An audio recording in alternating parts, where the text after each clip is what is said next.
अंबादास नाही, आता एक सांगतो तुम्हाला मी. आता तिकीट फायनल झालं ना, यादी आली ना, आता कोणीही एकमेकाच्या अगेन्स्ट जात नाही. ही शिवसेनेची पहिल्यापासूनची प्रथा आहे, धोरण पण आहे, शिस्त पण आहे. त्यामुळे त्या दृष्टिकोनातून आम्ही आणि अंबादास दानवेजी आम्ही दोघेही त्या ठिकाणी एकत्रपणे काम करू. पुढे शिंदेगड तर गद्दार आहे ना, तो गद्दार आहे, आम्ही एकनिष्ठ आहोत. त्यामुळे जनता एकनिष्ठ, आपली संभाजीनगरची जनता जी ते एकनिष्ठ जो असतो त्याच्याकडे पाहत असते. आतापर्यंत इतिहास आहे असं आहे. आता त्याला काय मोजायचं नाही, त्याला कोणाच मोजायचं नाही. आपण फक्त जिंकायचं.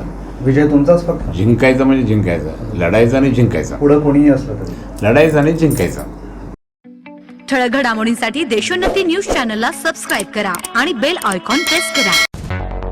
मुंबई, पुणे, नागपूर, मराठवाडा असो का विदर्भ, राजकीय, सामाजिक, शैक्षणिक क्षेत्र असो का क्रीडा, सर्वच घडामोडीचे विश्लेषण पाहायला विसरू नका.